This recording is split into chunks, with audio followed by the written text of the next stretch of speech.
if we're learning to trade well, we should never be drowning in red ink. There should never be a loss even close to 50%. And that risk management is one of the most important skills that traders need to learn early. Unfortunately, many traders, beginning traders, they get excited and they want to make money, and they take more risk and more risk and more risk, and then they blow up. And that is not sustainable. So the key to success is learning how to lose the right way. Welcome to Trades of the World, the only show fluent in the native tongue of the market. Join me, Flávio Lemos, on Trades of the World as we decode the global conversation. Stop guessing, start understanding. All right, team, before we dive in, as we get started with today's very special interview, if you find value in what you hear, please help our channel grow by hitting liking, subscribing, and sharing your key takeaways in the comments. Your engagement makes a real difference. So, traders, welcome back. If you watch the TV show Billions, you know Wendy Rhoades, the high-performance coach at X Capital, who keeps the billionaires from losing their minds. If you like comics, you know Professor Javier, the telepath who can rewire the human brain to control fear. Well, today's guest is the real-life hybrid of both. But unlike Wendy, he doesn't work for a fictional hedge fund. He coaches the biggest real-world prop firms and portfolio managers on the planet. And unlike Professor X, he doesn't need superpowers, just data, psychology, and a radical honesty. He's the author of The Trader's Bible, The Psychology of Trading, and The Daily Trading Coach. Here, he believes you already have the seed of success inside you, even if you are currently blowing up your account. He's a husband, a father, a lover of rescue cats, and the man who taught the street how to fake. Dr. Brett Steenbarger, welcome to the show. Do you charge by the hour or by the pip? Very, very good, Flavio. I appreciate the wonderful introduction. Yes, Wendy Rhoades is much better looking than I am. but my work as a psychologist is to help traders with their performance and sometimes with their personal lives as well. And so I'm excited to be with you and share some ideas about how traders can find success. So here's the plan. Grab your coffee, make it a double, and focus, because today's episode is going to challenge everything you know about your mind. Strap in, because right after the intro, we are going to open the Pandora's box of Dr. Brett's mind, where the best loser takes it all. You can't afford to miss it. Don't go anywhere. You ever wondered what truly connects traders from Tokyo to London to New York? You just need to learn the language. That language is technical analysis. Understand its signals, and you'll understand the world. Welcome to Traders of the World. Here we skip the jargon and just figure it out together. Thank you, Dr. Brett. Thank you for coming. Your time too. Dr. Brett, you started in clinical psychology and psychiatry. Usually, psychologists listen to people talk about their mothers. How did you go from traditional therapy to the high-stakes, adrenaline-fueled world of trading? Was the stock market just the biggest asylum you could find? A lot of crazy people. Yes, well, I've been involved in financial markets since the late 1970s. So I've been involved in trading for quite a while and have had that interest. But my main work for many, many years was at a medical school in Syracuse, New York, and helping the students there with their performance. The students there were medical students, and students in other healthcare professions. And these were people who were bright, who did not have huge problems, but who had a lot of demands on them because of their education and because of their personal lives. And so I learned to apply psychology to healthy people. The psychology that I did for many, many, many years at the medical school was really what I call therapy for the mentally well. I'm helping people who are healthy, but who want to become even more, do even more. So actually, it's not that big a jump to go from that kind of work to working with traders and portfolio managers in the financial markets. These are healthy people, bright people, who have a lot of demands on them, and they're trying to perform as best as possible under conditions of stress and under conditions of uncertainty. And my interest is applying what's called evidence-based psychology, research-based psychology, to performance issues.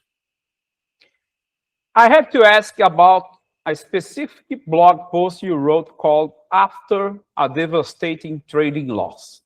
You detailed a specific Friday in the 80s where you lost a massive amount of money shorting the S&P futures.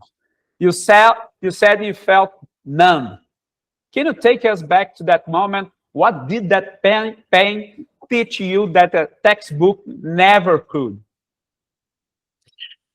Yes. There's a quote from the philosopher Friedrich Nietzsche: "That which does not kill us makes us stronger." And, I took a big loss in 1982. I was short the S&P. And if you look at a chart of the market in 1982, sure enough, it was going down, down, down. And in fact, it had been weak for a couple of years. But then in August of 82, there was a tremendous rally. And I missed that. And right away, my profits were gone and I dealt with a large loss. It wasn't that I lost so much money. I was still able to live, but I lost the hope. I lost the dream that I was going to be able to trade full-time and support myself full-time. I realized I still had a lot to learn. And in fact, looking back on that market in 1982, knowing what I know now, that was a turn in the market I should have been able to catch. But back then, I wasn't able to. And so the big loss was a wake-up call. And it was a wake-up call to step back from trading, develop myself, and come back to markets in a new way. And I was able to do that. And that was actually my first coaching of trading, was coaching myself and getting past that difficult loss. You have said that every trader already has the seed of success inside them. That's beautiful, but for the guy listening who just lost 50% of his account, it feels like that seed is already dead. How do we find that unique strength when we are drowning in red P&L? It's a great question. And really, I have two different answers to that. The first one is that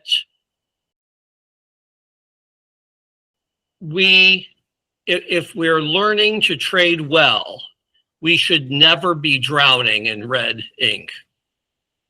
There should never be a loss even close to 50%.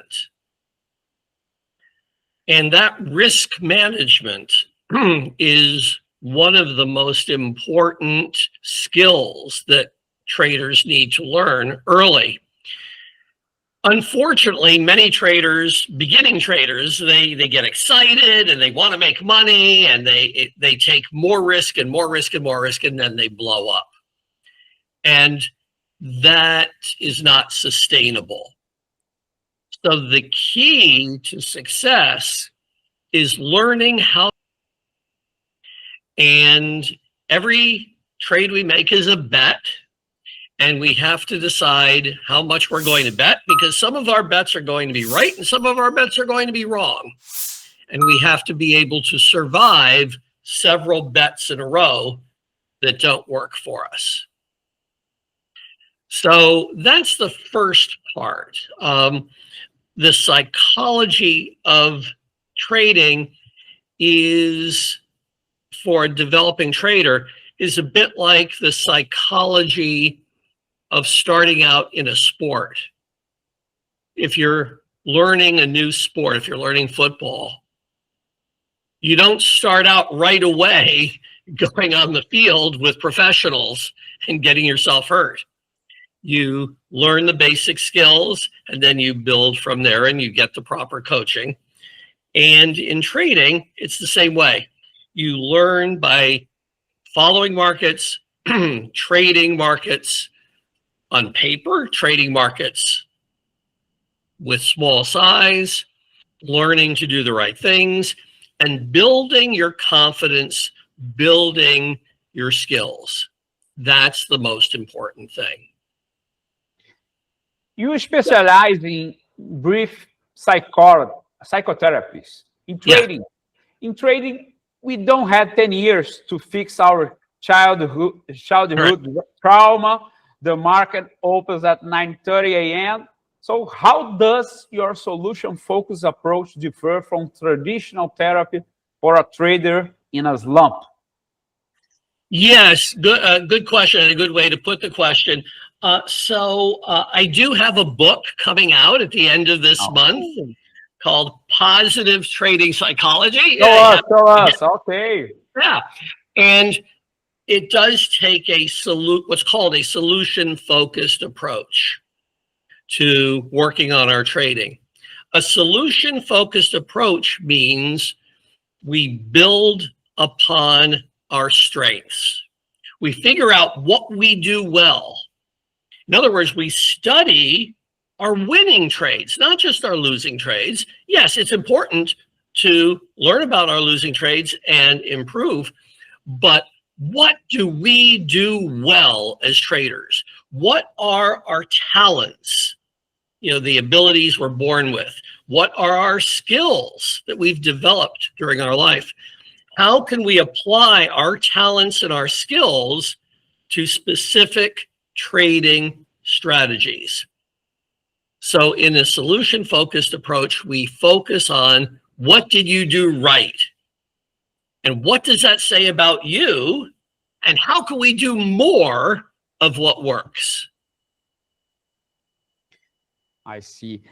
Your book, The Daily Trading Coach, this one here, is famous for its 101 lessons.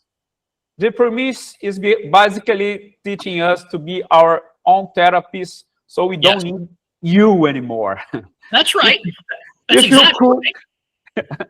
If you could only pick one lesson from those 101 for a struggling trader to read today, which one is the game changer? Wow. But let me get to your earlier point. The whole goal of what I do, and the whole goal, I believe, of trading psychology is that people should learn to coach themselves. I often joke with people that my goal is to get fired, because it's like being a parent, right? I have 5 kids. The goal is 5 kids, yeah. No TV at home at all, no TV. The goal is for them to be able to lead their own lives, not to rely on you like they did when they were 5 years old. And it's that way with coaching in trading as well.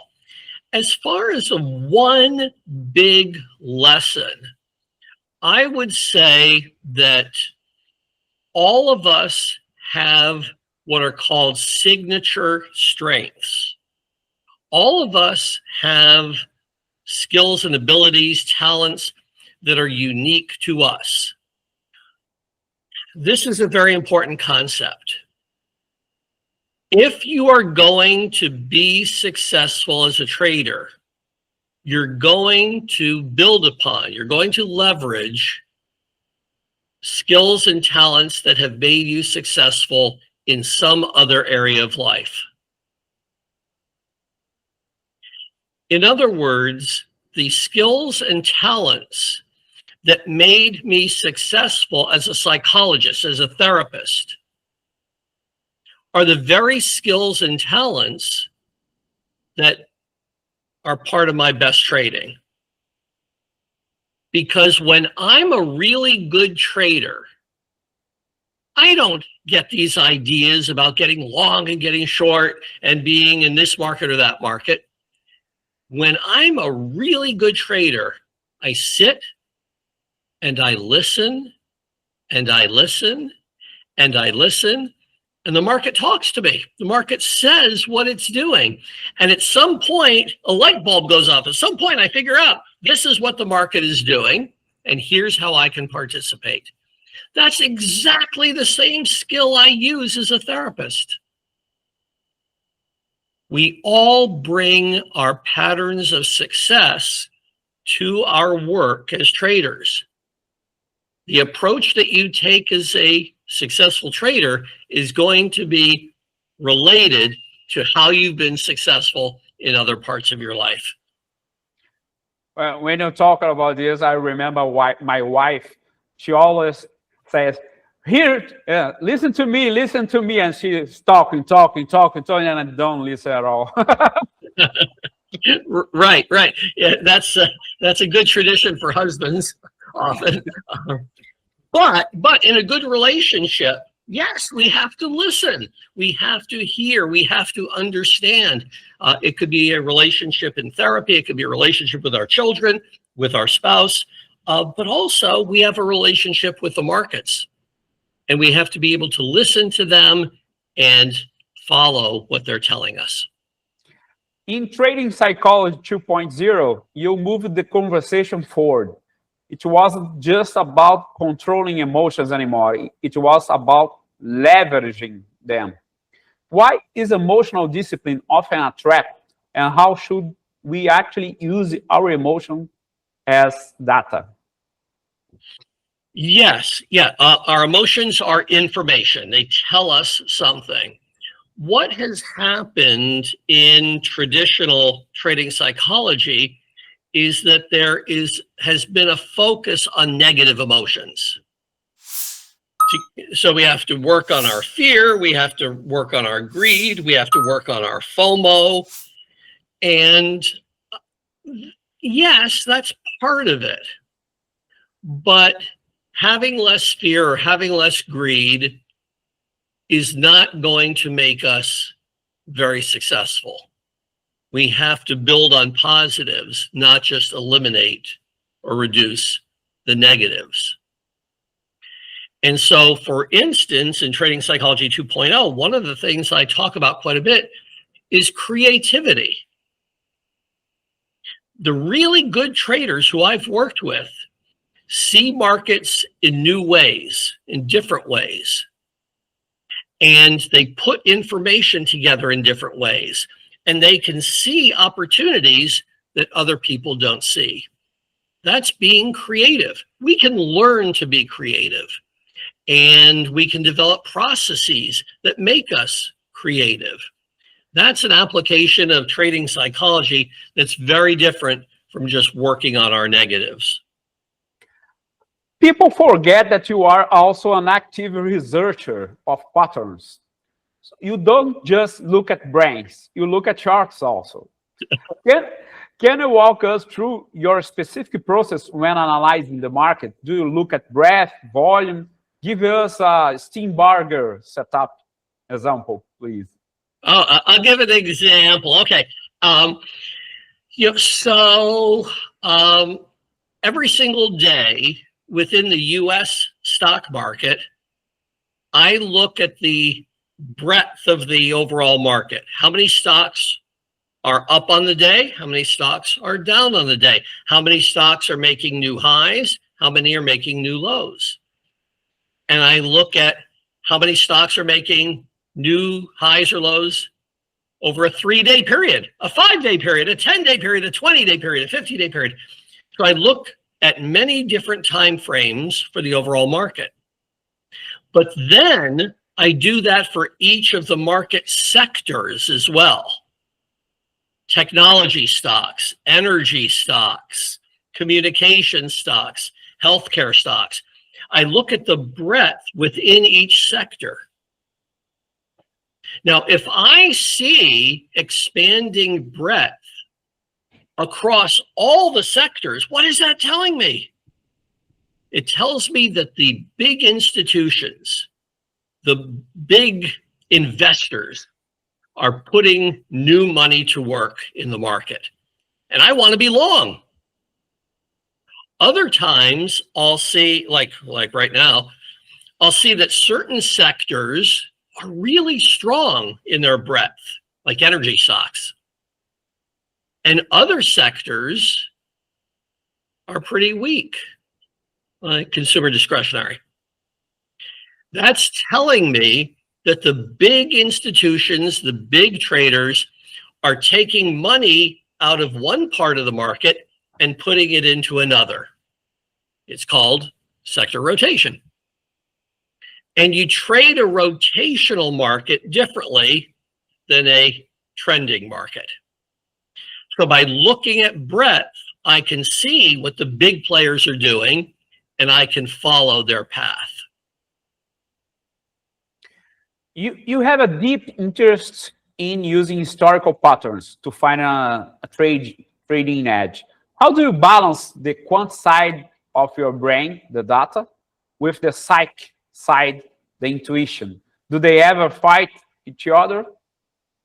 Yeah, and they don't always give the same message. It's a very good question. Yeah, there's the logical aspect and the psychological aspect, right?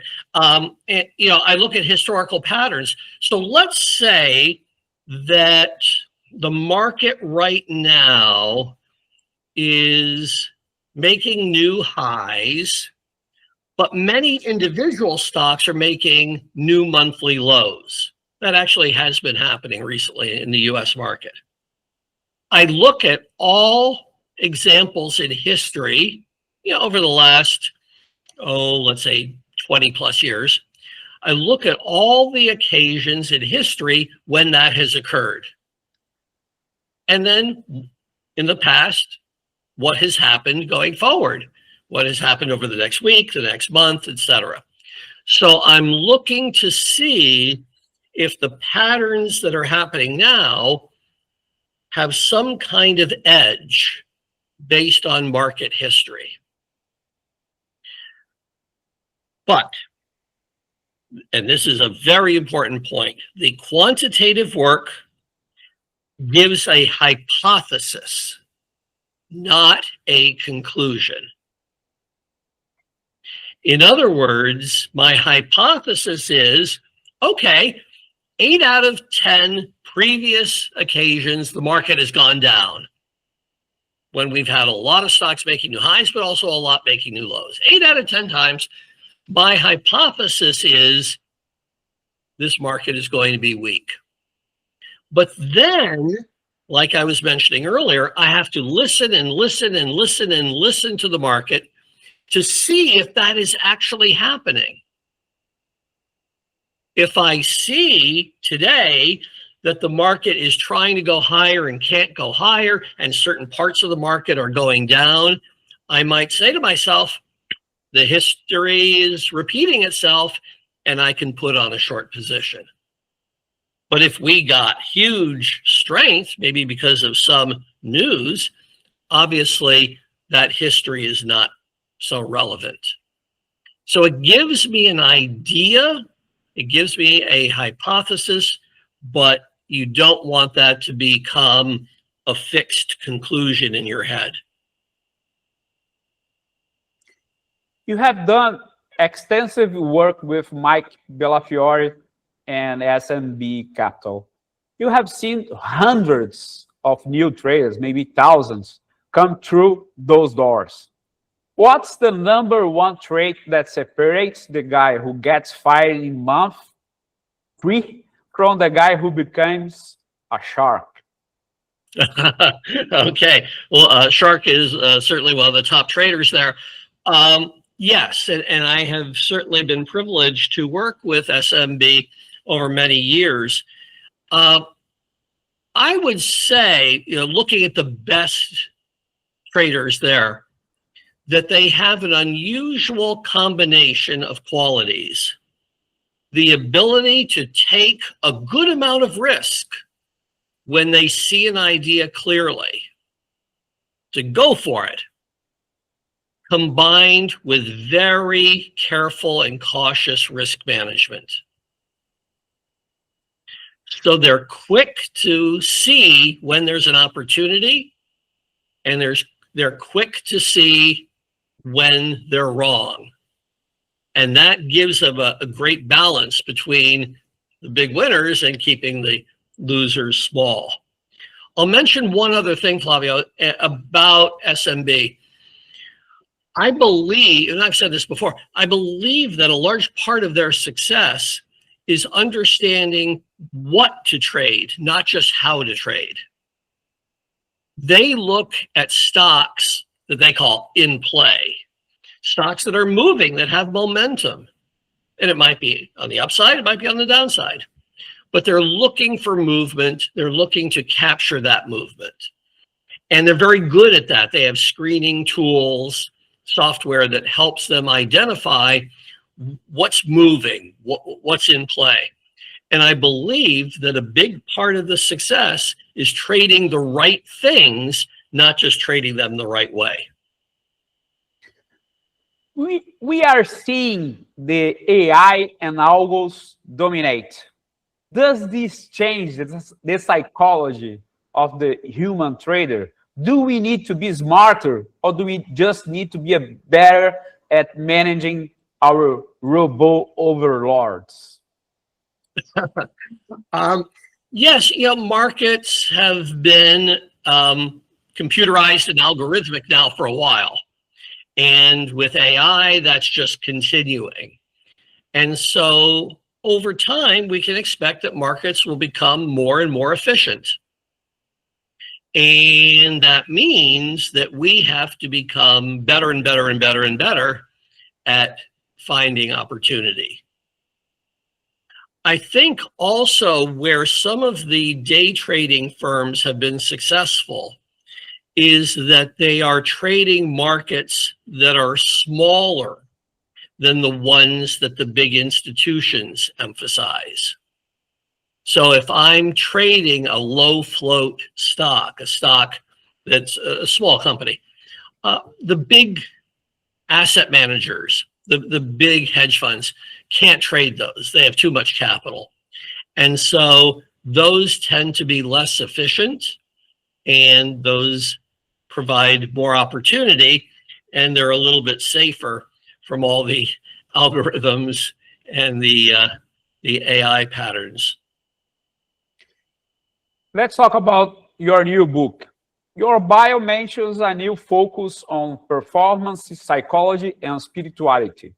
That's a twist. Are we talking about meditation or something deeper? How does the spiritual health of a trader impact their P&L? Yes, this is a topic I've been interested in for a while, and I do believe that our beliefs and our work on ourselves in a religious way, in a spiritual way, does affect our growth, our development, and ultimately that can affect our trading. One of the spiritual lessons that all of the major religions emphasize, and I have a blog book, it's a book in blog form on my website on TraderFeed, traderfeed.blogspot.com. It's called Radical Renewal. If people Google Radical Renewal, they'll be able to see that. It's free. And I talk about that here as well as in the new book. What the religions have in common and the spiritual traditions is a focus on repentance. All of us do wrong. All of us are fallible. Sometimes we hurt people. Sometimes we hurt ourselves. Sometimes we hurt our trading accounts. And every major spiritual tradition has a way of seeking forgiveness and coming to terms with what we've done wrong. I believe that that is very relevant to traders, that if we can find a way to learn from our mistakes, then that frees us up to grow and become all that we can. You list curiosity as a superpower. Many traders treat trading like a factory job. Press the button, get the money. Why do you believe treating trading as an entrepreneurial venture driven by curiosity is safer than just following the rules? Yes. Again, a very good question. It's something in the new book that I talk about a good amount. If markets were always the same, then we could always do the same thing and make money. That would be great. Markets are always changing. Sometimes they're volatile, sometimes they're not volatile. Sometimes they're rising, sometimes they're falling. Sometimes they're just choppy in a range. Markets are always doing different things. And so we have to adapt. We can't do the same thing over and over and over and over again and hope to succeed. So that ability to adapt is what requires the curiosity, that we learn from what's happening in the world, we learn from what's happening in markets, and we figure out patterns and new patterns that are occurring, and that allows us to adapt to the market changes. Your bio says you have a lively household with 4 rescued cats. Be honest, Doc. Be honest, Doc. Who has better risk management, the cats or the hedge fund manager you coach? The cats are perfect. You know, they're very talented. Yes, yeah. One of the activities that I've had for years and years has been adopting cats who've needed a home. My wife, Margie, grew up with cats in her childhood. And when I first met her, she had a cat, and it was the first cat I had ever been part of. And since then, we ended up adopting many different cats. And we have 4 of them now. And some of them have been handicapped. Some of them have been mistreated. And providing them with a good home is rewarding. The connection between the cats and the traders is that when I work with a trader professionally, I adopt them. Many times they're hurt, just like the cat was hurt. And I adopt them. I take responsibility for them. I bond with them. I try to help them through whatever pain they're going through to be flourishing, to flourish, to be successful. And so I like to adopt. I like to adopt cats. I like to adopt traders. And 2 of my children are adopted. And so that's something that has been very rewarding for me over the years.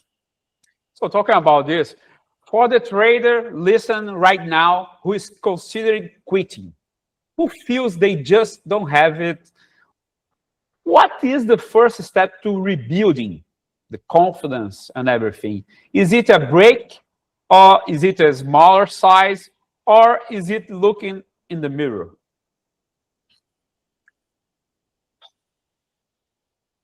This is a tough question. That's why I ask you. I thought you were going to give me easy questions. Come on, Flavio. Sometimes a trader gets the idea that they should quit, and they should quit. Trading is not for everyone. Being a psychologist is not for everyone. Being in sports is not for everyone. And if you have tried and tried and tried and tried different things in different ways, and it's not working for you and it's making you unhappy, maybe it isn't the right thing for you. I only work with people in professional money management settings. I don't work with individual traders professionally. I help them out with the website and all that sort of stuff, but I don't work with them in a professional way, and certainly don't take any money from them. And that gives me the freedom to say what I believe. And others who are trying to sell their services, they can't tell you that trading is not for you because they want you to buy their product. But it's not for everyone. And that's true of all performance activities, sports, being a professional actor or actress, professional musician. It's not for everyone. So we need to be honest with ourselves. We need to try different things in different ways. We need to make sure that we're making use of our skills, making use of our talents in what we're doing, and see if that's successful for us. Well, my trombone teacher always tells me that please don't quit, don't quit, don't quit. You are terrible, but you are getting better. You improve. So I'm a little bit stubborn and resilient, and I believe in him. And I'm playing trombone for 2 years already and giving concerts. So that's nice. You need to be resilient too, no? Yes. And the key, Flavio, in what you're saying is that you're seeing progress. Oh, yeah. And if you are trading and you're doing the right things and you're seeing progress, yes, by all means, stick with it. See what you're doing best. And that's where this positive trading psychology comes in. See where your success has been coming from and do more and more and more of the things that have made you successful. But I have people who contact me who have been trying trading for years, and they're miserable. They've lost a huge amount of money. They're not improving. And that doesn't mean they're bad people. It doesn't mean they're failures. It might mean that trading is not for them, and there might be something else in life that could make them very successful. That certainly has been true for me. You know, I enjoyed trading. I stopped for a while in 1982, like I mentioned, but I continued trading when I was in graduate school, and I trade now. But I know that's not my greatest skill. I know that what's most meaningful to me, what I do best, is working with people. And so I enjoy trading, and I do that as an activity, but I don't try to make it more than it really can be for me. Dr. Brett, this is our signature question, the one who the audience lives for. We know about your 80s loss, but looking back at your entire career, coaching or trading, what was your best call, best trade, a moment where you saved a trade or nailed a market move? And on the flip side, what was your worst call, a mistake that still makes you cringe? Yeah, the 1982 experience was my worst. And it was my worst because I was overconfident and took too much risk. I didn't take profits. I wasn't really seeing that the market was actually getting stronger, even though it was going down in terms of price. And that was far and away my greatest loss, both in terms of capital, in terms of money, but also psychologically, my greatest loss. My greatest win, interestingly, also came during a big market decline.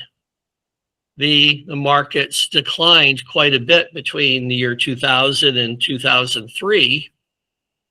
And this time I did catch that even though they were going down, they were getting stronger as we were going into that 2003 period. And I bought, but I was too early. But I used options to hedge my trade. So I was long the stock market, and I was also long quite a bit of put options. Put option, okay. The market went down even more in March of 2003, and my stock market position lost money, but the options made a lot of money.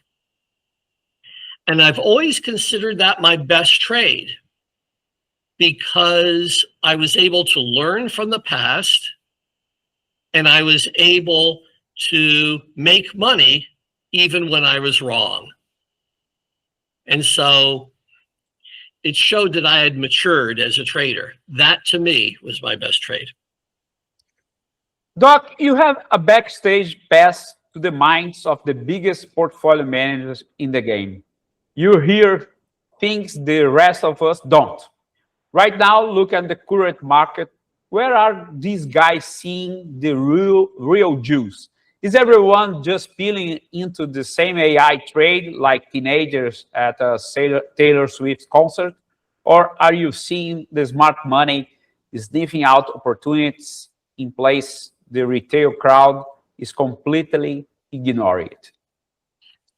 Yes, again, a good question. I think we're seeing strength in certain sectors of the stock market that many people I speak with think will continue through this year. It's not just the technology stocks, the AI companies, but it's all of the companies that develop the resources for the AI industry. So for instance, raw materials companies have been doing quite well because there are many raw materials that are needed for the development of the chips that go into the AI. We are seeing unusual strength in those commodity-related sectors.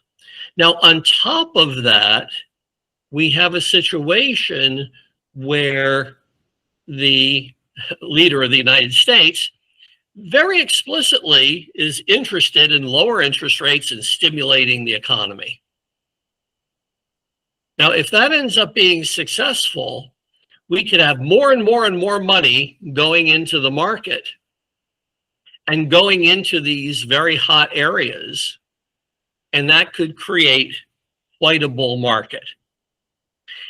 Now, some people I speak with believe it could also create inflation, and that would be a problem for the value of the US dollar, and that would be a problem for bonds, for treasury bonds, fixed income instruments. So it's a scenario that could lead to some boom, but the boom might not be everywhere. It might be in certain areas because of what's going on now, and it might lead to some problems later on. So these are some of the thoughts that are on the radar for people I speak with. On the flip side, let's talk about the fear factor. We retail traders lose sleep over a bad entry, but the guys managing billions. What is the monster under their bed right now? When you walk into these hedge funds, is the vibe party like 1999, or is there a specific risk, whether it's rates, geopolitics, or valuations, that's making them sweat through their expensive suits? I'm not sure that the people I speak with are sweating a whole lot right now. What they fear is a situation where markets become very volatile, very uncertain, and because that interferes with their risk management. In the old days, when I first started working at hedge funds, portfolio managers were allowed to lose a lot more money than they're allowed to lose now. And so if you have a portfolio manager who's not allowed to lose much money and markets become volatile, suddenly they become day traders. The markets move as much in a day or two as they might in a week or more. And so that's a situation that concerns them, that they're fearful of. The individual traders are in a different position. They do not run big portfolios. A portfolio manager has many different ideas, many different positions. And so there's balance in what they're doing. The individual trader is doing one trade at a time, typically, especially day traders. And so for them, one of the real risks is when opportunity shifts from one area to another area, and they're looking for opportunities where there's no opportunity. And they refer to that as getting chopped up. That's the hardest scenario for them. If you could teleport back to 1982, when you had that loss, yeah, and give young Brett just one piece of technical advice and one piece of psychological advice, what would they be? Wow. Back then, I didn't know what I didn't know. The important information that I look at now, some technical information, the breadth information, I didn't know any of that back then. And so I would have patted myself on the back and said, you're still a beginner. There's a lot you don't know. Keep your bets small. You have Life is a marathon. Life is a marathon. Yes. Yeah, I think that would be the guidance that I would give myself back then. Dr. Brett, this was a masterclass. You are the Yoda of the trading world, and I think everyone listening just saved about $5,000 in therapy bills. But for our audience who wants to learn more from you, where are the best places to find your work, your website, books, social media, and your course?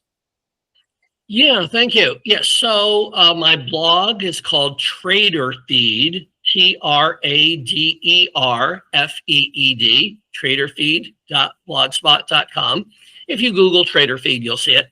And I post just about every day something about trading, something about markets, something about trading psychology. So that's the first place. If someone goes into the Amazon site, they'll see the different books that I've written. Yes, and there are different books for different interests, and so Daily Trading Coach is certainly one of them. The one that's coming out at the end of this month is Positive Trading Psychology. And so those are places where I've really developed ideas and go into a lot more detail than I can in a blog. And then I have an active account on X, Twitter, and people can follow me there. My handle is Steenbab, STEENBAB. So, Dr. Brett, the Yoda master yacht of trading. This has been a true masterclass in derivatives and discipline. Thank you for your generosity, your time, your books, and for helping us find that seed of success. Thank you so much for having me, Flavio. I appreciate it.